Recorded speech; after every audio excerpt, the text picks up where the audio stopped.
et bienvenue à Destination Pêche. Eh bien, cette semaine, nous partons pour le sud de la France et nous allons grimper au cœur du parc national des Pyrénées jusqu'à 2161 mètres. C'est l'altitude du lac de Cap-de-Long au pied du pic de Néouvielle. Alors, il faut vous dire qu'au début des années 50, un poisson venant d'Amérique a été introduit dans les lacs des Alpes et des Pyrénées. Là-bas, on l'appelle truite grise ou omble du Canada et ici, il répond au nom de Christivomeur. Alors, le Christivomeur, c'est un salmonidé peu connu, mais très particulier, car c'est à la fois le plus omnivore, il se délecte aussi bien de poissons que d'insectes, c'est le plus lucifuge, c'est-à-dire qu'il se déplace en permanence en fonction de l'intensité lumineuse qu'il craint par-dessus tout, et c'est aussi le plus grégaire, il patrouille en banc au fond des lacs, avec des congénères de même taille. Et cette palette de comportements permet de le pêcher aussi bien au cou avec des vairons vivants qu'au lancer avec des cuillères lourdes et colorées. Et vous allez voir qu'au bout de la canne, la surprise est de taille. Regardez, voici Christivomeur des Pyrénées. C'est un reportage signé Daniel Martineau.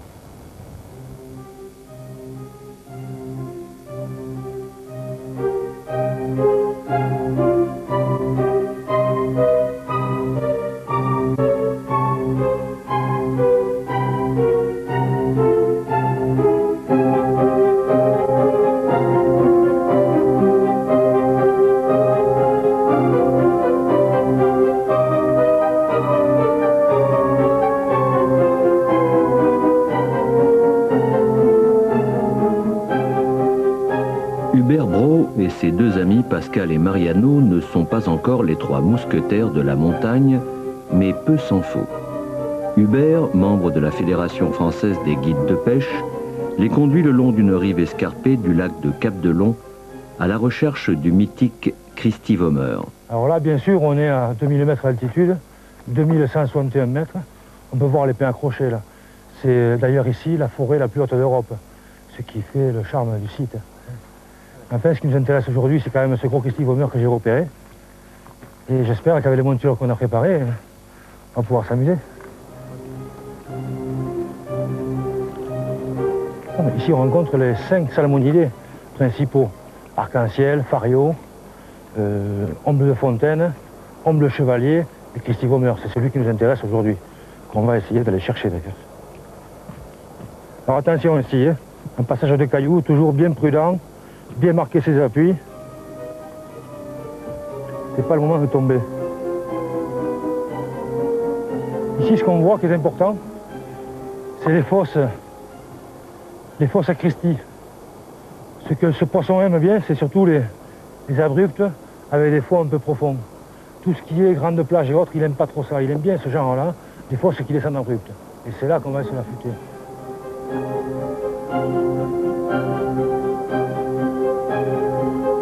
Là, on y est, là.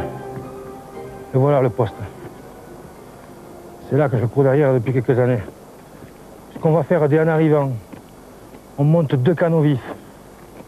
Et un qui va faire du manier sur le verron et un peu d'ondulante. Regardez les reflets, là. Ça, c'est les poissons qu'on voit.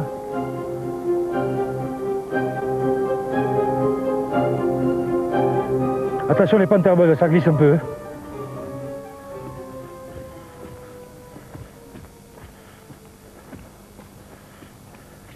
Regarde-moi ces reflets ici, là. Tu le vois en dessous? Ça, c'est bon signe pour nous.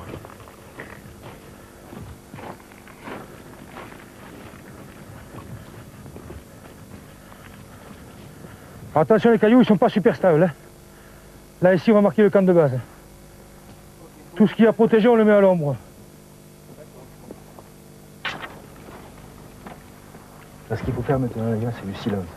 Parce que la moindre onde de choc sur le rocher, pas bon pour nous. Et mettez tout à l'ombre surtout. Bon, Pascal, tu vas t'occuper de cette canne-là. On va y monter un verron dessus. Mariano, tu vas prendre celle-ci. Moi, je vais préparer l'autre. On s'en servira pour l'ondulante et pour le manier sur les petits machins. Ok. Ok.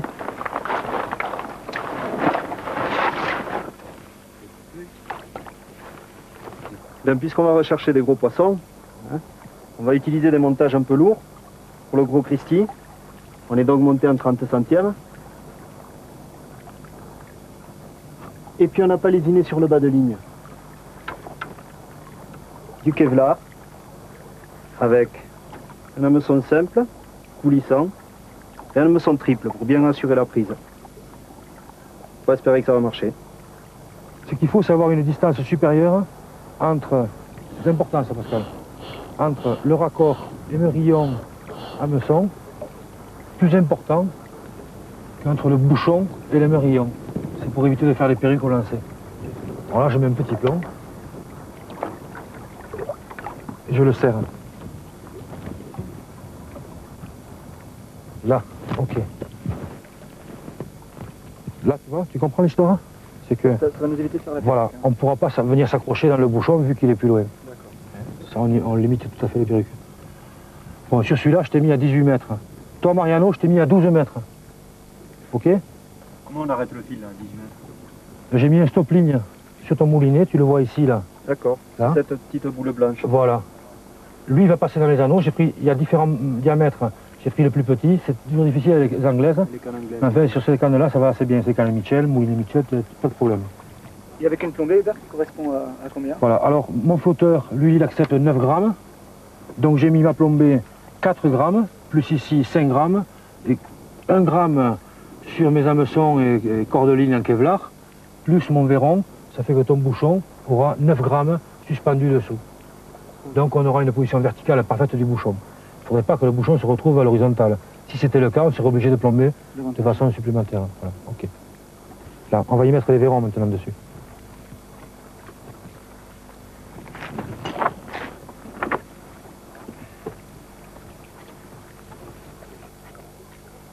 Je pense qu'on va en faire un peu plus tout à l'heure. C'est bon, tu l'as? Je l'ai. Ok. Pascal, je te passe ton verron aussi. Ok. Alors on le pique sur l'hameçon qui est en téléphérique, on le met dans le trou du nez. Et sur le triple, au ras de la queue. Ce qui est important, c'est de ne pas choper le nerf du petit poisson avec le triple. Donc beaucoup de prudence lors de l'échange, voilà par exemple.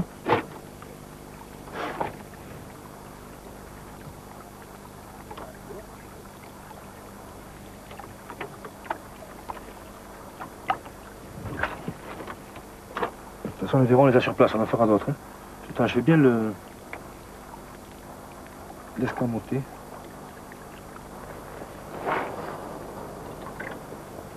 Parfait. Ça descend lentement aussi. Il y a profond quand même. Hein.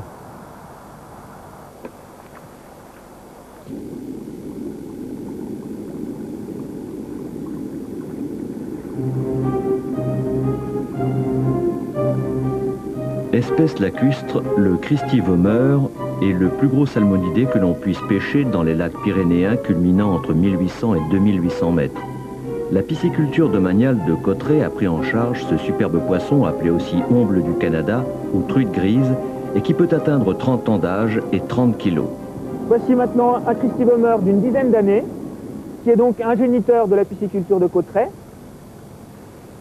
On voit donc que c'est un poisson magnifique. C'est un salmonidé, bien sûr, comme l'atteste sa forme générale et sa nageoire adipeuse qui est ponctuée chez cette espèce. La bouche est largement fendue. Les nageoires ont une teinte générale orangée. Et c'est l'illustration parfaite de la taille importante que peut atteindre ce poisson. C'est un poisson qui a une dizaine d'années. Et on imagine aisément ce que peut donner cette espèce lorsqu'elle arrive à 20 ou 25 ans. Nous étions tout à l'heure avec les géniteurs. Voici maintenant leur descendance.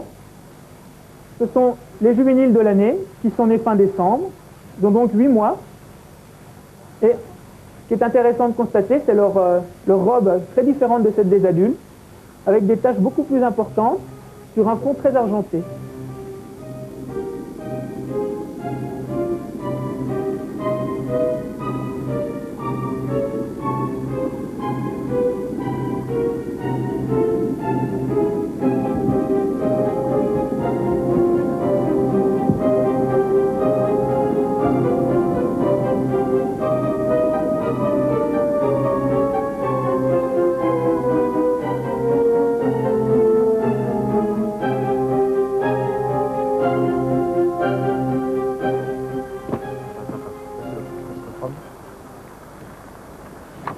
Tendu. Vas-y, doucement, doucement, doucement. Allez. Viens par là. Mets-lui un peu de mou, qu'il ne sente pas la pression dessus. Mets-lui un peu de mou. Voilà, ouais, comme ça. Là. Vas-y, bride-le, bride-le, bride-le. Fais-le remonter, pompe-le, pompe-le. Oula là là, pas ça. Il est joli ou quoi? Je sais pas, mais il est vicieux. Il me passe sous les cailloux là. On ne voit pas ce poisson, on sait qu'il est passé. Il est sous le caillou là. Regarde, regarde, regarde, regarde. Aïe, aïe, aïe, aïe, aïe, aïe, où il a été se mettre. C'est calé sur le caillou. Ah oui, il t'a cassé. Il t'a cassé tout net. Regarde-le. C'est C'est tout cassé les vu. marillons. Oh, dur. J'ai pas senti, il a dû passer derrière un caillou.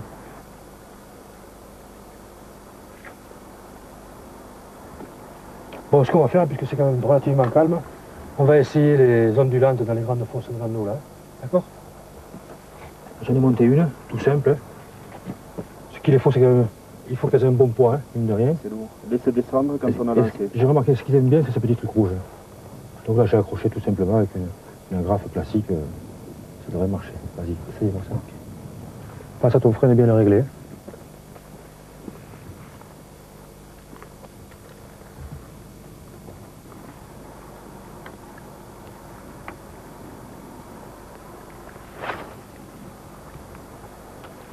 Là, t'as vu, ça part bien. C'est le poids en fait qui vient avec ça. Mets ta canne un peu basse, il ne faut pas que le fil entraîne. Que le vent prenne ton fil. Voilà, là, t'es bien. Là. Les truites freinent sur ces cuillères. Oui, aussi, mais c'est essentiellement les grosses, les petites s'échappent. D'accord. Ah, elle prend du fond. Hein. Ah ouais, ça descend très vite. Hein. Mais elle descend quand même. Ça pêche en descendant. Ah oui, tout à fait, oui. D'accord. Mais c'est en fait, c'est l'aspect brillant qui les attire et qui les rend un peu fous, quoi.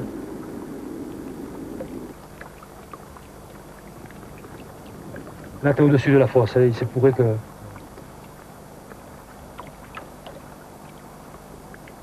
T'as tapé. Ouais. Oh, Tendu. Il y est. Doucement, doucement, doucement. Contrôle-le quand même, mais vas-y doucement. Ouais, c'est pas moi. C'est pas un monstre, non, visiblement. Tu l'as touché très profond en bas ou comment? Ouais, sur les cailloux, je pense, parce que je raclé un peu le fond. Ça doit pas être énorme, mais un fait d'être joli quand même, je pense.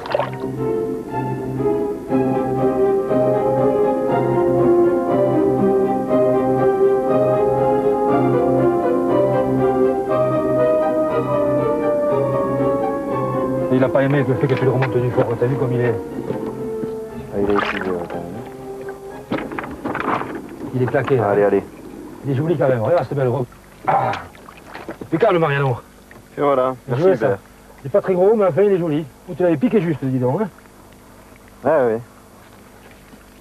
Oh, cette belle robe qu'il a. C'est un poisson magnifique. C'est joli, hein?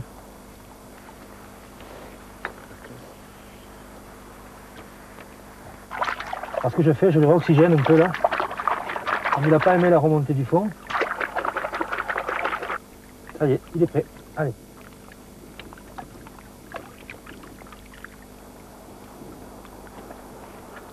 Je vais bien partir, tu connais bien le fond. Des fois, ça arrive qu'on se fasse attaquer dans la descente. Ça y est, c'est parti, Pascal. Elle est belle, celle-là. Oh, t'en as un joli, là. Pas trop, pas trop, pas trop. Contrôle-le. Fais-le remonter assez vite, quand même, qu'il n'ait pas le temps de t'envoyer sous les cailloux.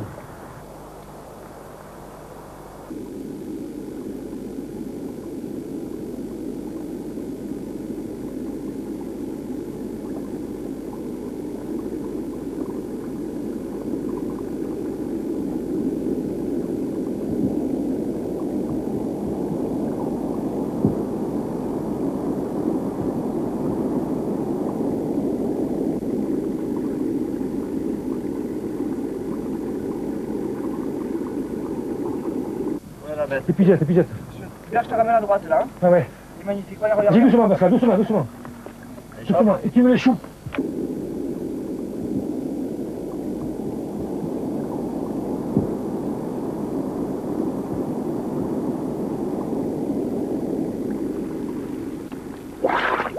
qu'il est beau. Superbe. Oh, le beau poisson. Génial, Oh, le beau génial, poisson. Bravo les gars. Superbe. Il est beau. Magnifique. Il est superbe. Voilà. C'est bien. Le Christy Vomer. Elle est bienvenue. Hein. Oh, il est superbe. Regarde cette belle robe. Ouais. Et qu'il soit fatigué comme ça, c'est normal, parce qu'il avait quand même très profond. Hein. Ouais. Et ça, C'est nageoire. ça les pompe quand même. Hein. Magnifique. Regarde, c'est beau. Voilà un beau Christy Vomer. Ah. Bon, ben les gars, on peut casser la croûte maintenant. Hein. On l'a mérité. On l'a mérité, ça va, on a fait du bon. Bonne pêche. Bonne pêche, joli poisson quand même. Joli Christy. Un coup de gourde pour commencer.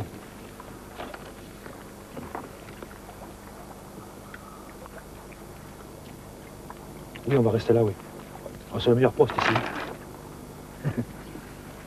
Ça me fait penser à ma grosse truite. Là, j'étais sur un lac, un surplomb en falaise. Il y avait 5-6 mètres de fond. Puis quand même, je scrutais l'eau, quoi, je regardais bien. Puis je vois une grosse masse qui se déplace au fond. J'ai pas cru de suite. J'ai ma mouche qui était posée, j'étais monté très fin, je pouvais rien y faire quand même. Une grosse commande, ta main. C'était un gros poisson. C'était un gros poisson. De dire 1 mètre, ça fait un peu exagéré, mais elle était vraiment très grosse. Un poisson, je n'ai jamais vu de si gros d'ailleurs. Hein. Puis elle a commencé à me décrire des spirales, en remontant vers la surface. Là, j'ai commencé à la voir, la queue comme les 2 mains. Un poisson énorme, vraiment un très beau poisson. Très haute, très large.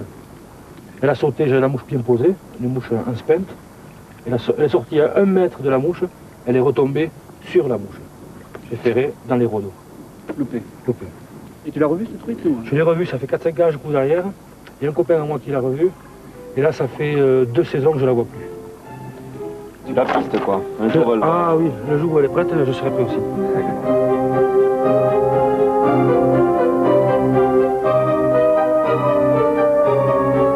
Dans ce décor majestueux du massif de Néouvielle, la prise d'un poisson est toujours un moment intense et le point de départ de longues et belles histoires racontées après la pêche.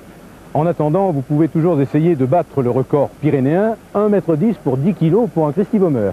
Mais je doute que vous n'arriviez à égaler le record mondial, 52 kg pour un poisson pêché au Labrador. De toute manière, n'ayez aucun regret, un Christy Vomer de cette taille n'entrerait pas dans votre cuisinière et vous ne pourriez pas le préparer en papillote et au jurançon sec. C'est une spécialité de Cauterets. Regardez. Un poisson comme celui-ci, on les cuisine rarement. Et j'ai adapté une petite recette personnelle, très simple, que tout le monde peut faire chez lui à la maison. Alors, nous allons la faire de façon la plus simple possible. On va la faire en papillote, avec seulement quelques morilles pour le parfum. À côté de ça, il y a des petits ingrédients pour la garniture, qui sont des petites pommes de terre nouvelles, de la ciboulette. Et à la fin, on l'accompagnera avec une petite sauce, un petit sabayon, monté au jurançon sec. Au jurançon sec parce qu'on est dans la région du Jurançon et il s'adapte très bien au poisson. Nous allons procéder dans un premier temps à la mise en papillote, que l'on appelle en termes techniques à l'habillage du poisson. Alors, le poisson est une fois vidé, bien sûr, là je l'ai vidé. Il se vide comme un poisson normal par les ouïes en faisant juste une légère entaille ici. Alors, nous allons saler et poivrer légèrement tout ça à l'extérieur. Là, un petit peu de poivre, léger, un soupçon. Voilà. Maintenant, nous allons déposer le poisson sur le papier aluminium que j'attrape ici. Voilà. Une belle feuille. On va le tourner de ce côté-là. Voilà. Nous allons déposer 2-3 noix de beurre à l'intérieur et à l'extérieur du poisson. Voici.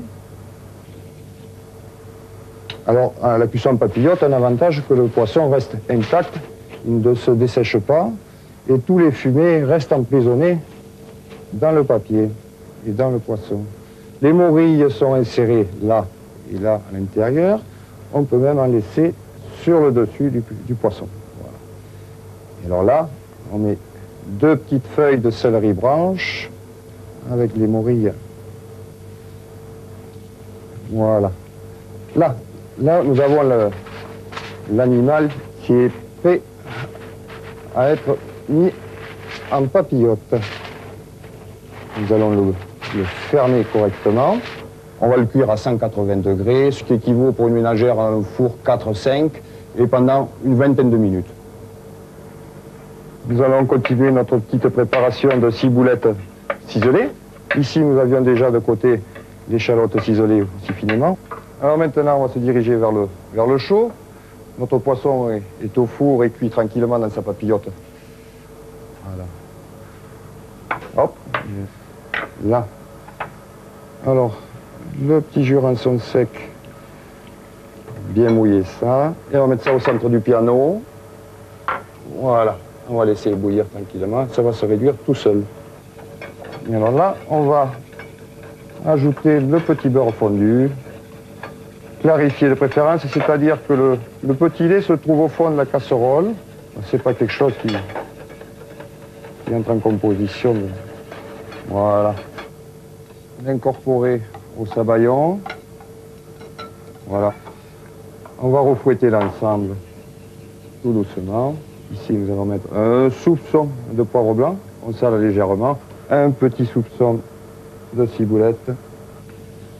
Voilà. Hein? Voilà, alors notre poisson est cuit. Ça, on va le couper en deux. On va l'amener ici sur l'assiette.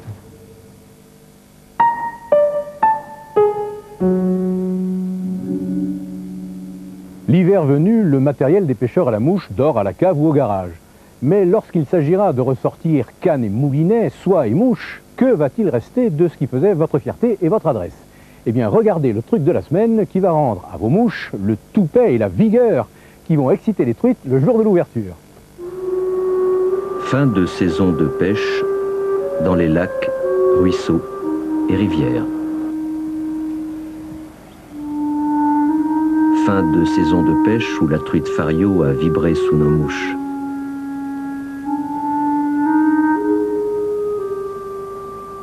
Début de l'automne, bientôt l'hiver. On se doit de prendre soin de l'équipement, canne, moulinet, mais surtout les mouches, qui paraissent bien fatiguées. Rien ne vaut un bain de vapeur pour leur redonner une nouvelle jeunesse en vue de la prochaine saison de pêche.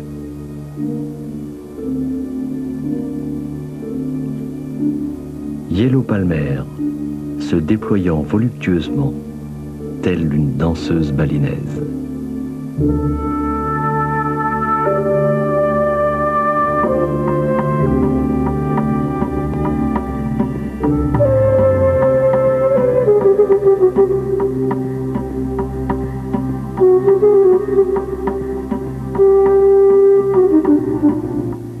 Pour ceux que la marche ne rebute pas, le parc national des Pyrénées constitue un formidable parcours de pêche. Plus de 200 lacs et pas moins de 500 vasques constellent cet écrin de verdure et de pierre.